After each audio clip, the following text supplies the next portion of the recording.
Are you ready for the spiritual successor to Baldur's Gate? Because that is basically what has been announced as of a few days ago. There's a brand new game coming called Swordhaven, The Iron Conspiracy, and it's a bit more inspired by, say, the nostalgic days of Baldur's Gate 1 and 2, the BioWare games, back in the days where that team could actually make a good product, unlike now where they're a bit of a joke. So more like the old Baldur's Gates, not so much the Larian Baldur's Gate 3 era that we're in now, but I still think that is really cool, and it's by the Adam team. They're an indie dev RPG developer, not really well known, but they have actually made some great games in the past. To give you that sort of context, they're responsible for Adam RPG.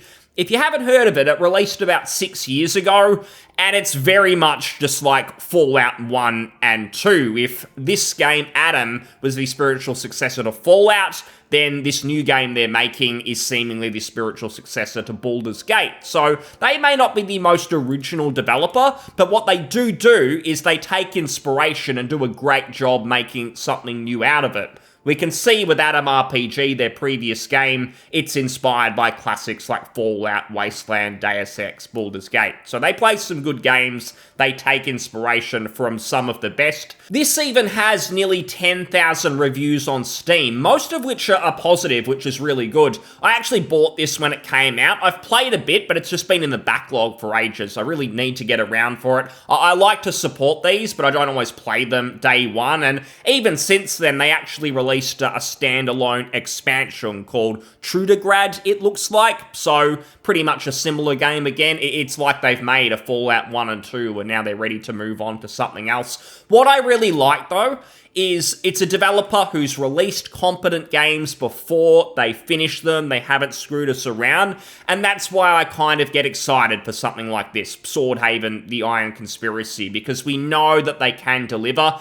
Even though we like to talk up sort of indie devs, indie games as being better than maybe AAA, it's not always going to be the case that they actually come out. Many indie devs are doing this part-time on the weekend, for instance. So sometimes they might get out some good screenshots, it looks cool, but it never quite happens. They never actually release the game. It becomes endless, and it's understandable. They're not really getting paid for it. However, before sort of getting excited about something, I like to see that there is some sort of track record.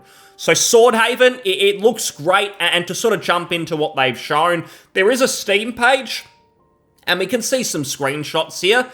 It looks nice. I think on the presentation front, it's probably not their strongest suit. Adam RPG, it looks acceptable, it looks solid, and this game's kind of similar. It's not going to really stand out on the visual front. It doesn't have a distinct art style or anything, but I think it looks okay. It looks professional.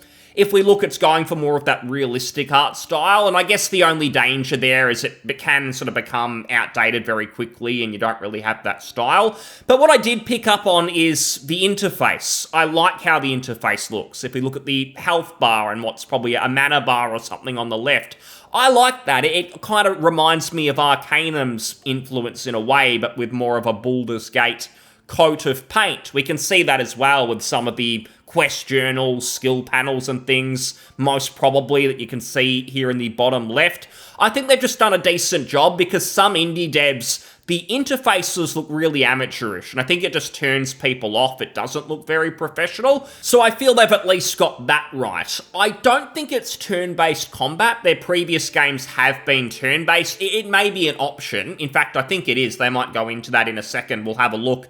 But I do believe there might be a real-time option, but maybe it's real-time with pause, like Baldur's Gate 1 and 2. Maybe they're looking to replicate that as well. And if we look through a few more screenshots, it all looks pretty nice. It doesn't show off everything, but we can see a bit of the dialogue here. Again, the interface, it is very inspired by Baldur's Gate with its own little spin on it. We can see some different dialogue options here. And if we actually compare that to the original Baldur's Gate, you can see how similar it actually looks. I think that's fine. They don't have to reinvent the wheel if they're going to do a good job. There's not that many games that feel exactly like those old Baldur's Gates. The Pathfinders do feel similar in a way, however, obviously a different rule set. This one isn't going to be Dungeons and Dragons or anything, but it might try and be more like that, just with its own original systems. There's about 9 screenshots here, and some of them show some interiors, a bit of outdoors, a little bit of combat, as we can see as well. There's no video footage yet, and that's why it's all about track record for me, because if they'd released no games previously and this was all there is, I probably wouldn't speak about it, because who knows if it's ever going to come out, if it's going to be good. But because they've only released good games so far, I think it is worth keeping an eye on. I think you kind of earn that when you deliver. It's like if Larian announces a new game, I'm probably going to blindly be hyped and be excited for it, whereas if BioWare announce something, I'm going to be like, who cares? I mean, you need to prove yourselves again. So I think if you release something great, you earn the right to get those pre-orders and things. Even though we might say never pre-order, don't do it, I think it's okay in instances where the developer has just earned the trust from the community. It's a little bit different. If we go through here, they do give us some more information. So Swordhaven is a fantasy CRPG inspired by Infinity Engine titles like Baldur's Gate 1, Icewind Dale. I've seen the devs talk a lot about Icewind Dale on some different forums, so it might be quite a combat-focused game. They have also talked about quests with multiple solutions, all that stuff, so I don't think it'll purely be a combat romp, but yeah, I imagine combat is a big focus. They talk about the flexible combat engine, so experience battle as a tactician in turn-based combat, or hasten the pace with the real-time with pause mode. Okay, so it's going to have that mixture. As long as, I'm always fine with having options, as long as it's not sort of both options are mediocre. It's got to be, you put that time into both, so if you go for turn-based, it feels great, and it's the same with the real-time option. It's kind of how I feel about, say, first-person modes in-game, where you can have third-person view as well. I'm okay with it as long as you don't half-ass both. You've got to put the time in if you're going to make multiple options available to players. A classless role-playing system, interesting. So it is classless. Each stat combination provides a unique gaming experience, distinctive dialogues, and novel ways to solve quests. I do wonder, again, if it's going to be very combat-focused, because maybe this classless system is designed to support that, so there are lots of ways to approach your character from that combat perspective. You're not sort of locked in. The dev actually does say in a forum post here, your character is a lonely adventurer in the sense that for this or that reason you choose at the start, they travel to the continent alone. I don't think English is the dev's first language, by the way, but then you can make a bunch of friends. Currently, we're playtesting with 5 as the highest party number, but this may change. So this is the important piece of information. 5 members of the party, and I believe you can control the whole party. They're not just like companions that follow you around. You can do what you'd like with them. So it sounds like 5, but they are saying they might sort of review that. It could be less, maybe it'll be slightly more. They go on to say here, a classics-inspired yet modern user interface with large customization possibilities. Again, I like the user interface. It sounds like they've definitely spent time on it, and you can even change it from maybe what we've seen. That's fairly interesting. A vast, non-linear world filled with unique NPCs and multi-solution quests that reward exploration, always offering alternative approaches to satisfy any character build. Dozens of hours of exploration from quiet village hamlets to hidden temples of the ancients, horrid crypts, bizarre dungeons, and other worldly locales. So everything sounds fine, it looks fine. I imagine this won't really come out anytime soon, but their last game released in 2021, that was their sort of expansion to Atom RPG. So they've been 3 years, it seems, between games. Maybe let's say 2 if they did some patches and things to their previous release. So maybe it comes out sort of late next year, maybe 2026, depending on how vast it actually is.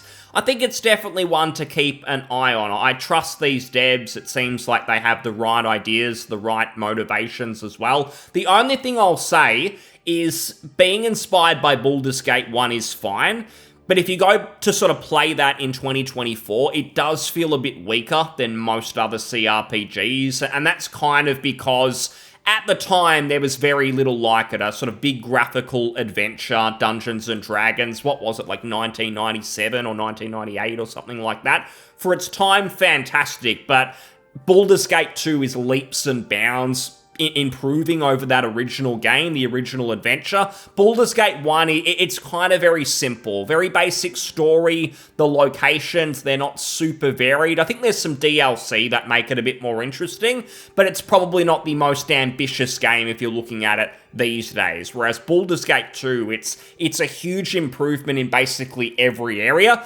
However, it's extremely ambitious as well. I'm not even sure Baldur's Gate 3 has as much in it as Baldur's Gate 2 in terms of just how vast and epic that game feels. So this one, it looks more like Baldur's Gate 1, but it will be interesting to see how big it actually is. I don't think it needs to be 100 plus hours, but just sort of the varying locations, ensuring there's interesting quests, obviously those characters as well. I think it might be a winner. It's probably a game that I'll just have in the back of my mind, looking for updates, quietly looking forward to it, knowing it's not going to come in sort of the near future. But we're in that world now, I guess, where many people are going to be looking for Baldur's Gate likes. Again, this probably won't be like Baldur's Gate 3, let's be real, but I think anything in that style, any of these CRPGs that look like winners, I think it's fair to get excited about. So thanks so much for listening. I'll see you on the next one. Cheers. Bye.